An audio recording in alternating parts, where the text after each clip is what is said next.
Hello, lives check. Hello, listeners.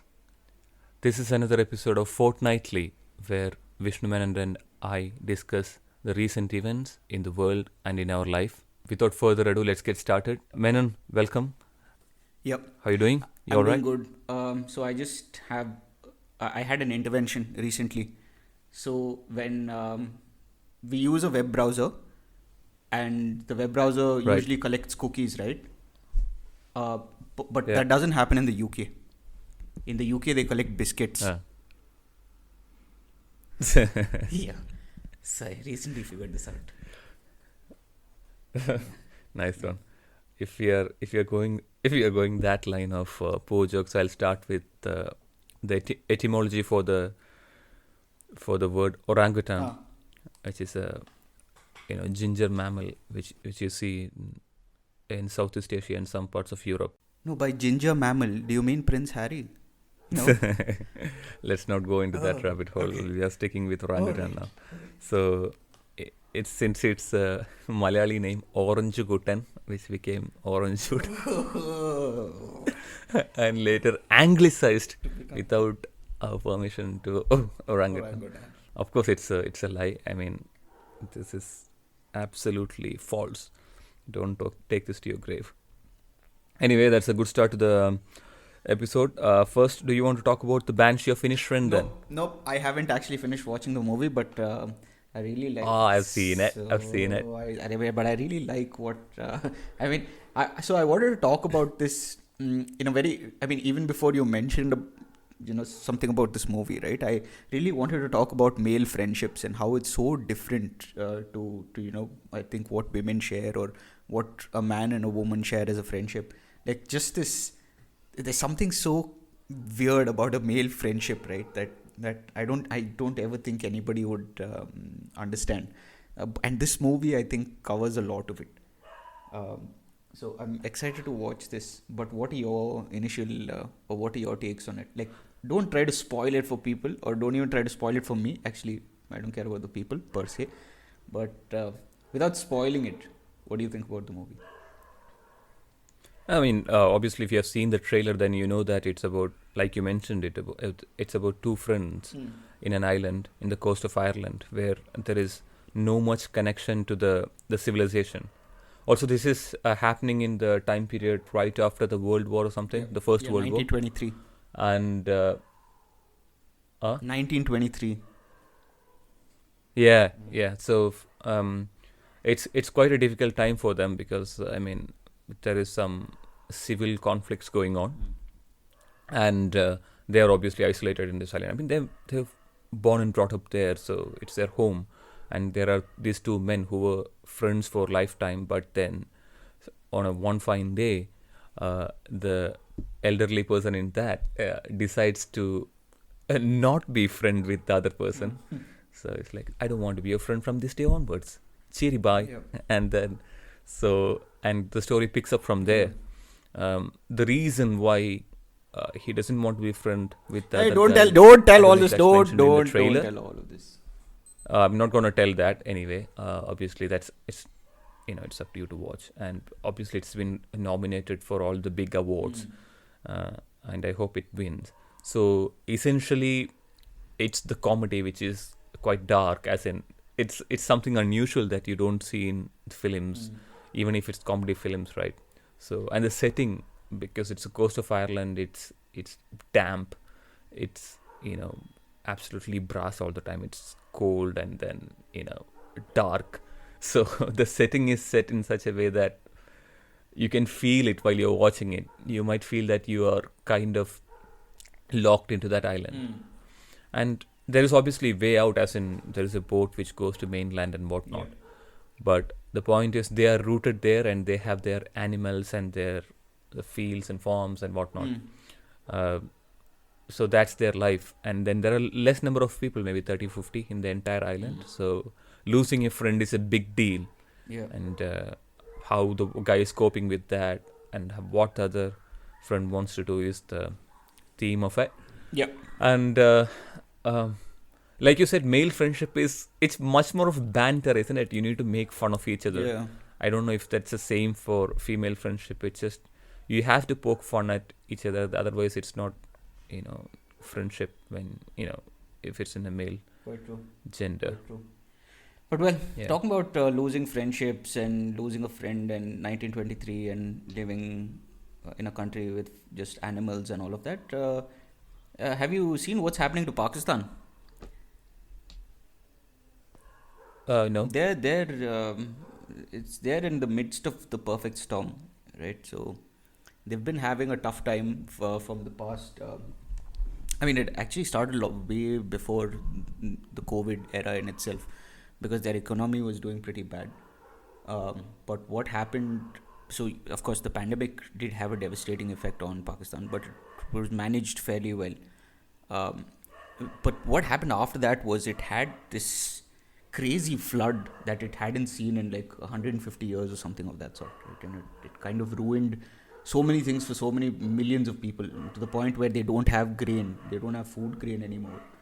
And also, if you look at their forex reserves, their reserves right now they have $4.3 billion in their forex reserves, which will probably last them 3 or 4 weeks, which is quite scary. So, a lot of calls for breaking up of Pakistan from different areas have come up. Afghanistan has occupied their northern front, the Taliban fighters. So you have this thing called the Pakistani army, kind of supported one wing of Taliban, right? So those guys have attacked Pakistan from the northern front and have occupied some territory. People in Balochistan have always been upset with them. And now Pakistan occupied Kashmir used to get, they used to give them subsidized electricity for free. And now they don't have electricity. You have videos circulating on Twitter about Islamabad and, Lahore and like big, huge freaking provinces just being dark. Like just dark. There's no electricity, no food. It's quite terrible for the people of Pakistan right now to be there.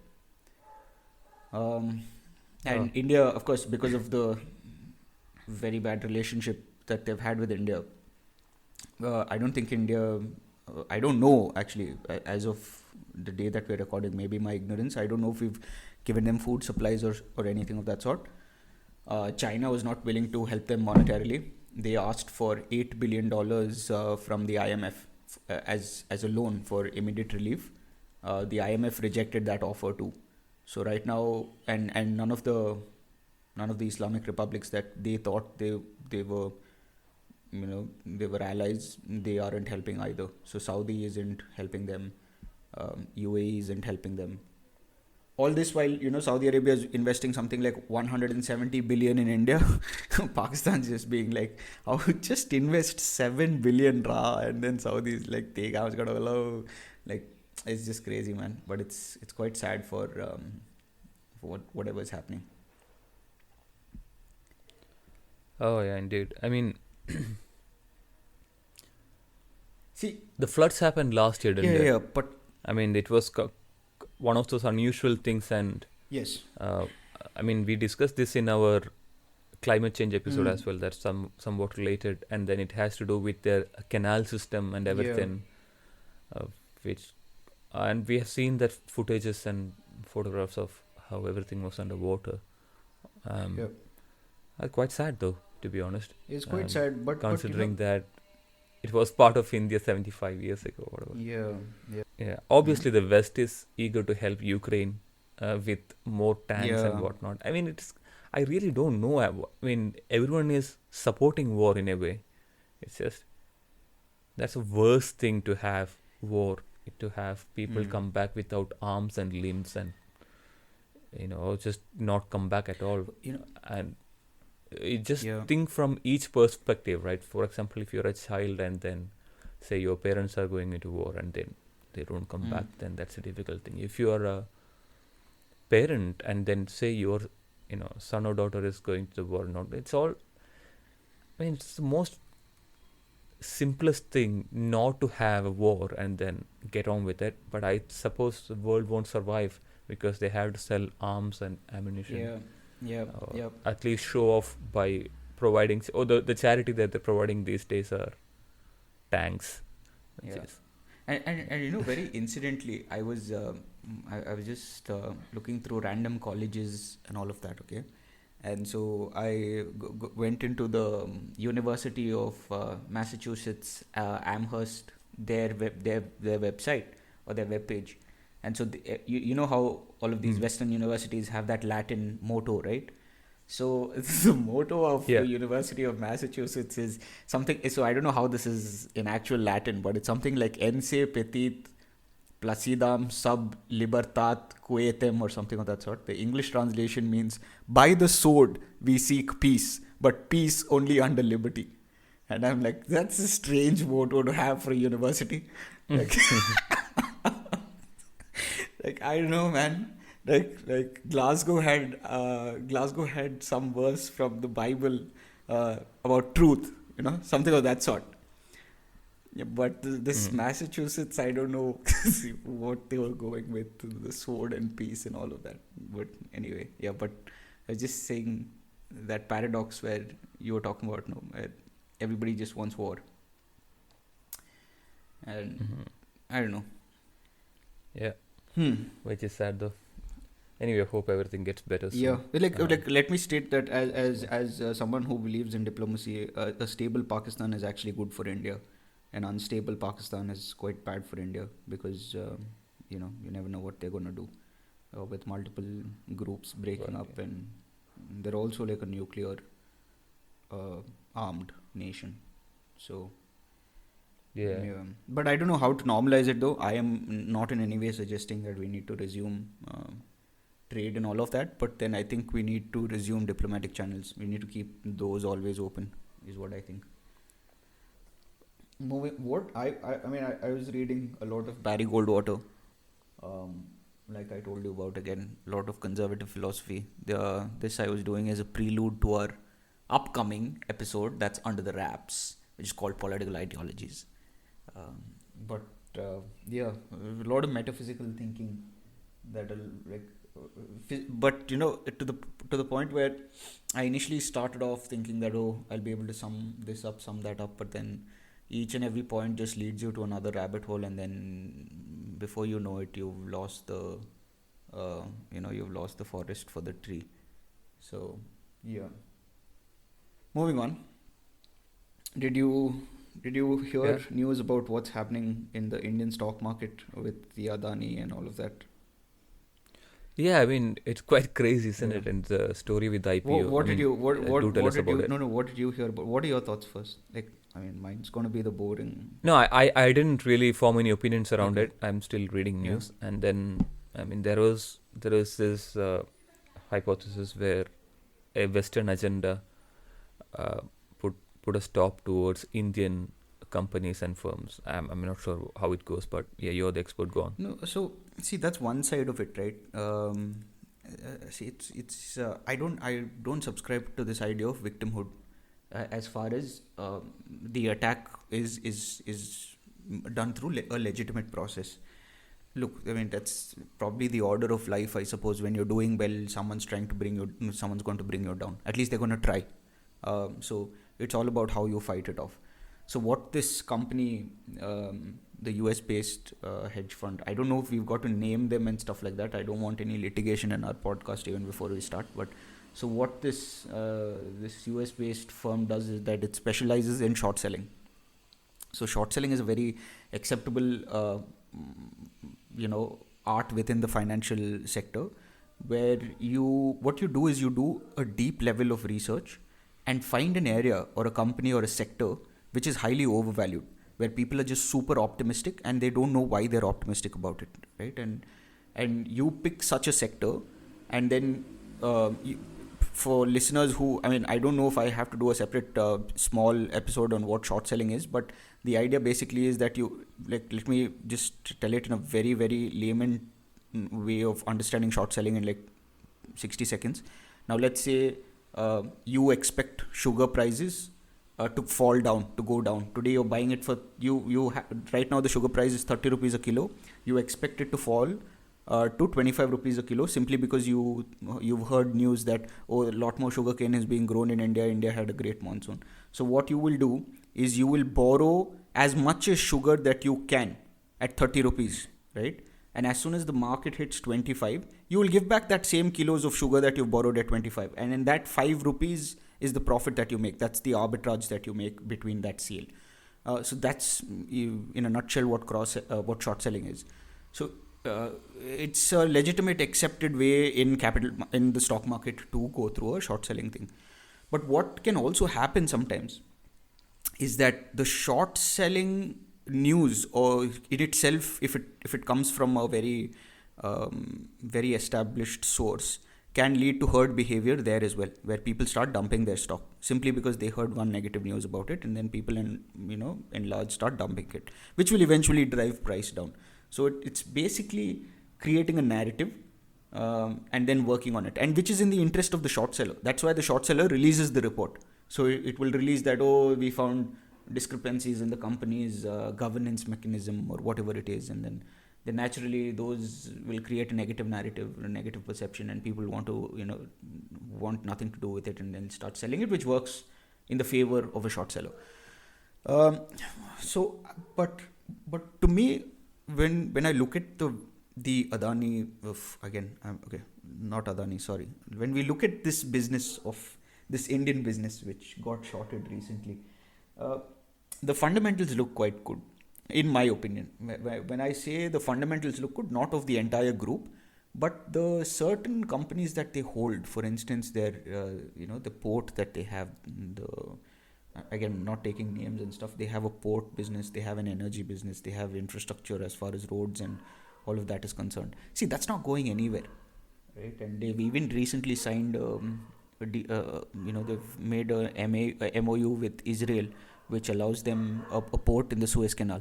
So those assets are quite strong. They're not movable assets, right? And those things are functioning things. So I don't know, and it's political also. He's always been considered very close to the establishment, and not just like the establishment of the highest order. That's what is perceived. That's the narrative. You have the chief opposition party in India that takes his name every other day in a very negative context. So my view is that if you're a businessman, and if you can have a political opinion, but if you're a businessman, it's best to stay away from the limelight. It's best to stay away from politicians, because that's one thing that I've seen, at least in the American side. Like, regardless of whatever political opinions Jeff Bezos or Bill Gates has, which they've openly come out, right? Even Warren Buffett, for that matter of fact, he says that I am a Democrat and I believe in the Democratic Party and all of that. But they never have ever openly told that, you're the best president ever, and stuff like that. So there's always the safe distance they sort of maintain within the political establishment. That's also there because I think lobbying is legal in the US. So they can have their representatives do the political lobbying for them. So they don't necessarily have to take sides. But in India, lobbying is illegal. It's not even in the grey. By law, it's illegal. So because you can't engage in lobbying, there's no transparency in the system. So you've got shady things that happen, which I think should actually by law be changed in India. Because, see, the American idea of that is, while a company is a corporate entity, you give it a separate entity in the books, right?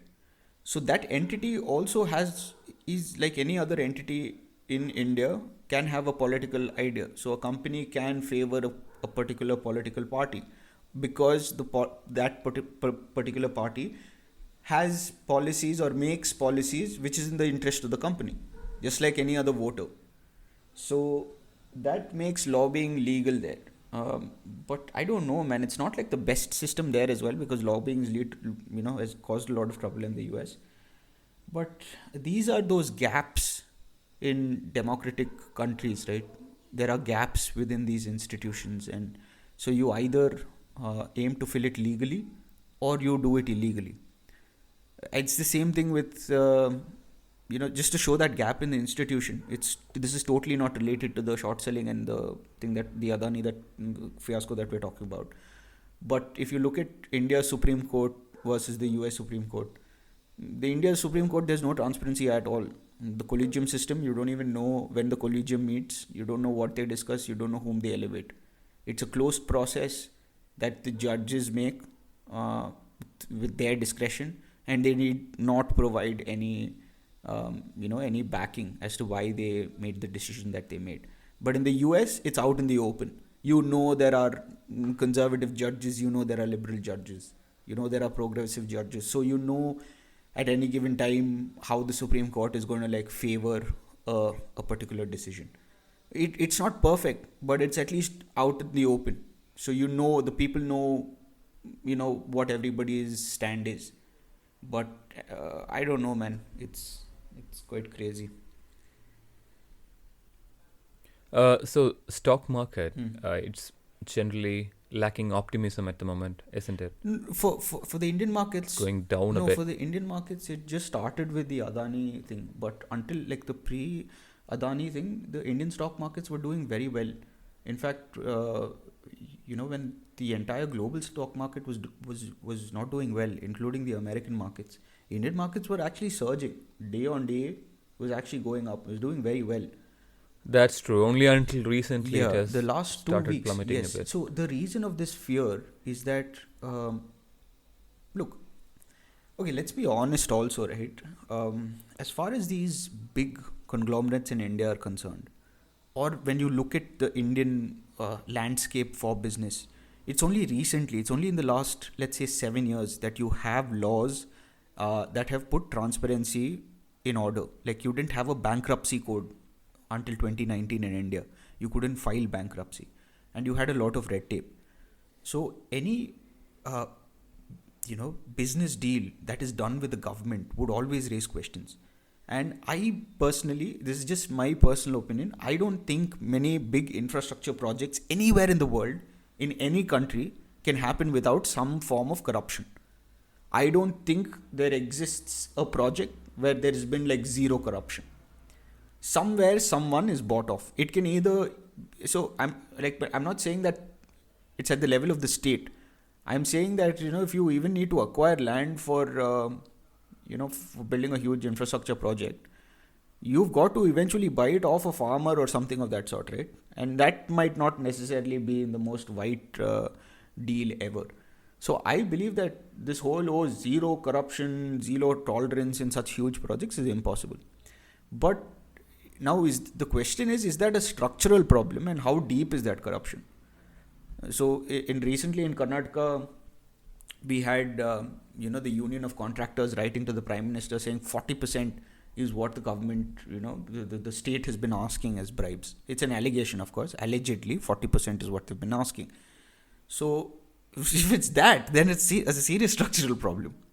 And then again, I don't know what is the permissible amount of corruption. Is it 5%? Is it 2%? Is it 10%? I don't know. No, it's I don't know. It's zero ideally. It's zero ideally, but I don't think it'll ever be zero. So my barometer is a job well done as opposed to the level of corruption. Again, that doesn't mean that you put 5 kilometers of amazing road and then you say it took 5,000 crores for it. No, that's not the thing. But as far as it sticks to the budget of the tender, the original tender, and a job well done, in the sense I can see an output of a good road, a good bridge, a good port, then I'm fine with it, is all that I'm saying. But now what the negative part of what happens with this Adani fiasco is that there'll be more short sellers trying to target more conglomerates. Now the Adani group will definitely survive. In fact, it will thrive, is what my hunch is. Because even if they've been taken out of markets, they have enough capital to sustain most of their businesses. But let's say another smaller research boutique firm targets another conglomerate who are not as big as Adani and who don't have the capital to fight back. Then that's a problem. Then that becomes like a systematic attack on multiple businesses in India, which can create a downward spiral for employability, just investor confidence at large. Just spooks the investors. Oh, if this is what happened with such a big enterprise, again, I think that what are the cases with smaller enterprises? For anyone to target, like you say, for anyone to target any corporate or any conglomerate is to find a reason for it. For example, in case of Adani, it's always in the news, like you said, and it has all this connection that's been spawning in news every other day. So that's a different case. I mean, there's something to gain from that. But for small businesses, I doubt, unless if a large business is trying to gobble it up, as in to acquire it at some stage, and then they might use some dirty tricks. But that seems. But bro, don't you? Feasible, but bro, otherwise, don't you think it's always easy to dig up dirt on any kind of firm? You can have one breach in corporate governance. You can have 1 year where they overvalued their what profits. I'm telling is, like you mentioned, if it's a systematic, coordinated attack on any firm, there has to be a reason for it. If it's one-off, like if it's a duel between two companies, then that makes sense. It's a personal agenda. But for somebody to coordinate attack, that's a different case. Hopefully we won't get there. I mean, but certainly hope so. It's nice topic of discussion though. Yeah. Okay, moving on from this, what do you want to talk about? Medicine. I don't know if you spoke about this, but you remember that ALS ice bucket challenge? Yeah. Oh yeah, now I know what you're talking about. Do you know what ALS is? ALS is that disease, no? It had some disease where these guys had to donate and do the ice bucket challenge or something of that sort. Exactly, what's the disease though? I don't know what ALS disease, what the disease is. Exactly. So until couple of months ago, right? So all the popularity that ALS ice bucket challenge gained was it like 5 years ago, I suppose? 5 to 7 years ago. It never, I mean, I don't know why I was so ignorant that I did not know what the disease in itself was until I met a person with ALS who had ALS. Oh damn. In real life, yeah. Okay. And that, I mean, it's such a what do you say? Such a fad, to be honest. To have, I mean, obviously they are donating if they fail to the challenge, but but nobody the did. Actual disease. But nobody did. The actual disease is called. Yeah. Go on. No, my point is like these guys, see, eventually it started off being the ALS Ice Bucket Challenge. Then it became the Ice Bucket Challenge. That's all it became. It's never, I don't think it had nothing to do with ALS. And all the amount of social media posts on Ice Bucket Challenge. And if everybody gave $50, no, not even $50, I think they would have had raised enough money for ALS. But I don't think, like 99% of all the people who did the Ice Bucket Challenge, I can vouch that I haven't freaking donated. Like, okay, so this is a story, right? So the real challenge is to separate the social media from the actual cause. So the actual cause is ALS, which I'm not gonna go about the expansion of the abbreviation, but it's also called motor neuron disease. That's what it's called in the UK. Motor? Sorry. I think everywhere else it's called ALS. Motor neuron disease. Right. So it's essentially the the nervous system, right, in your body, and the brain is not able to control the parts of your body. Okay. To put it simply. Okay. So, for example, you won't be able to speak well because then you have that lisp or stammering or stuttering, which is coming out of the brain's inability, which is caused by this disease, to it's essentially you start twitching and that sort of thing, stiff muscles or you're twitching, and then you become increasingly weak over the years, and then essentially the case is it's a dead man walking. There is no cure for it. So all the money that's been raised is for the research purposes to find a cure or something of that sort. And it's over 5 years or something, it's a gradual degradation of the body, and then its ability to control things, and then eventual demise. Unfortunately, that's the case. But what causes it? Is it a genetic disease? What causes it? Do you know that? I think it's a genetic thing. It's not virus or anything, I suppose, but it's just a genetic thing, I suppose. And it's mostly, I think, even they say it's inherited, but the cause is definitely unknown. They're still working on it. They're still working on the research and whatnot. So that's the case. And I met someone. I felt, oh, why is this lady acting weird? And then I joked about it actually to my mate, and he's like, oh no, she has actually ALS, and this is the case. Which that's when you start thinking, oh damn. And then the human in you come out. It's like the sympathy and whatnot. You try to understand what the problem is, and then try to treat them kindly. So maybe the awareness programs, we tried that, but we should have made ourselves aware on what this is and what the symptoms are, so that we can identify them and then treat them kindly at least. Right. And then obviously I donated some money towards the cause as well. So the point being, it's better to get aware in the right way than being a social media fad. You know what I mean? Fair enough. Yeah. I don't know, man. Now this is like, you put me in such a weird mood. Now I actually feel sorry for these people. Like, what the hell, bro? Okay, moving on. Sorry. Not gonna lie, it's when you meet them, it's quite, you would think it's they're acting weird, know. They're trying to make fun of you initially, and then you don't say it to your face, but you're joking to your friend, and like, what's wrong with her? But that's just inherited. So what happens eventually? They're on a wheelchair, they're on the bed. That's it, is it? Yeah. They can't. It'll as I said, it'll degrade over the time, and then completely lose the ability to control any part of the body, and then. Damn. I mean, I didn't go to the end part how it's gonna be. It's too painful to even read. So, Oh well. All right, that's informative at least. What's next? Moving on. What's ChatGPT? What's your take on that? You're the I have no say in this. I've been thinking about it. So one of the things is it's writing essays. So I don't know if essay writing is a big thing in India, but in the West it's a huge thing, right? Even at school level and then college levels. Some of these courses, they don't have examinations. They have to write essays, right? And you type something in ChatGPT is providing something, and then you can submit it. That's one. Then it can write code, it can debug itself, and that sort of facilities. But then again, you see they're trying to add 3 plus 2 and it says 5. Then you give the command, no, my wife think 3 plus 2 is 6.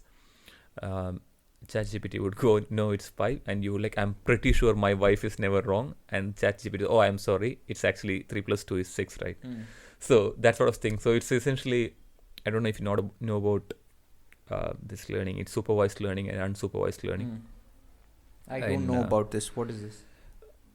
It's this artificial intelligence. One is supervised learning is someone is sitting on the other side and it's like, oh, that's not actually an apple, that's an orange. Oh, okay. So just letting you know, and then it updates its model from that point. Unsupervised learning is it collects enormous amount of data and then try to make sense of things for itself. The program, right? So that's what's happening here. So, but about it, I don't know really. I mean, this is the first step, isn't it? They're just trying it out, putting it out there, and see what the reactions are. The company has done that's well. Fine. But my point is, how do you see this playing out in the larger scheme of things? Like between. So in when we talk about this deep tech business, right? Like obviously this would have given some sort of scare to the competition as far as Google is concerned, and let's say even Amazon is concerned. Because I mean, even Microsoft failed with. I mean, everyone has kind of failed trying to bring something up like this. And again, I wouldn't say ChatGPT has succeeded, but it has definitely some ripples in the industry, right? Big bubble out there. Yeah, I don't know if it's gonna burst or it's gonna stay. Regardless, I mean, we don't know what plan. I'm not an expert either. You might have to talk to someone like Rajesh or something to understand in depth. but I am totally against this using artificial intelligence for unnecessary purposes. Example, robots, it's where you say, we are making this robot because we think it can help this elderly and who cannot take care of themselves. Yeah, and the robot will guide. For some reason I keep saying robot because I have a friend called Robert now. And the robot will try to guide them and whatnot. I mean, that's completely pointless. You make like a multi-million robot to someone who is 90 years old. That makes no sense, right? Because what they need at that moment is probably human comfort, and then someone else to take care of that. Your kids should take care of them. If that's not the case, the social care system should take care of the elderly, right? That's true. So, in India, that's a thing. For example, my mom and they have taken care. They have taken care of their parents and my father's parents as well, and then it's sort of responsibility for them. I mean, things are changing, but even my father, he took a great deal of care in taking care of his mother towards later years, and that one of the priority. I mean, the amount of things that they would sacrifice. I mean, you wouldn't know. I mean, they wouldn't come out for a movie. Because so moms, it's quite complicated in Indian system, but it's not the same in the West. So usually they are put in social care system, and they have to wait. I mean, we spoke about this. One out of three beds in hospital are occupied. In the UK, right? Because people have nowhere to go. In the UK, right? Elderly have nowhere to go. This in the UK. Yeah. I mean, and that's again crippling the health system. Especially when we saw when we watched that Afterlife, right, where Ricky Gervais goes to see his dad who's in that kind of care facility. That's quite normal, I suppose, for people in the UK. But when you would probably watch it as an Indian, you'd be like, hey, why doesn't he have his dad in his house? That's like my natural hunch. I'm like, why isn't he, like, especially if his wife passed away, even if his wife didn't pass away, that's not my point. My point would be like, why is his dad not in his house? I don't know. As an Indian, I think we're so just, I don't know, is it like a generational thing, because you're just so used to the idea that you don't not care for your elderly, especially if it's your own parents. That's your grandparents also included. You've got to take care. But if it's your parents that you don't take care, I don't know. It's like I don't know. It's weird. It's weird for me to like just make that a very acceptable case where a family who's genuinely in trouble leave their parents at an old age home. But I think India is also moving towards that direction, isn't it? Well, it seems like at least in the cities for sure. I mean, again, we have spoken about this individuality versus conformity, and then we'll talk about that in a different episode. We should. But anyway, back to the topic, robots, and then, I mean, making robots and such efforts, putting that much money in reasons like this, or for purposes like this. Also, the other thing is, those that dog kind of robots that they make, and then it can run through a minefield and find all the hidden mines and whatnot. Why? Stop the bloody war. You don't need people blowing it up random places when they're going for a stroll in the evening, right? You know what I mean? It's just do something to stop the war there, rather than, and don't have it, and then use the money elsewhere where people are actually struggling. So such cases where for me it seems it's borderline frivolous to put such effort and money into that. And engineers, techies, they get always excited about new things, and they kind of go about inventing new things regardless of, and if it's fancy and like this. But then again, I agree, like in those car manufacturing facilities, you have those robot arms and whatnot, picks up things and precisely puts it where it needs to be. That's great. You don't want to see human beings lifting that kind of weight. So its pros and cons, but we just have to see where it's going. Regarding ChatGPT, I really don't know where it's going to go. It was fun while it lasted, but ultimately, people say the biological evolution has stopped and it's going to be knowledge evolution, and then you're trying to transfer mere existence into a chip or some kind of a device in longer run. Again, I don't know how far it is. Definitely, we are not going to say it. Right. So things are changing. The purpose of civilization and evolution, I don't really understand. Human beings obviously have peaked it, and then from here onwards, probably ChatGPT might be the gateway towards non-existence, non-physical existence. Probably.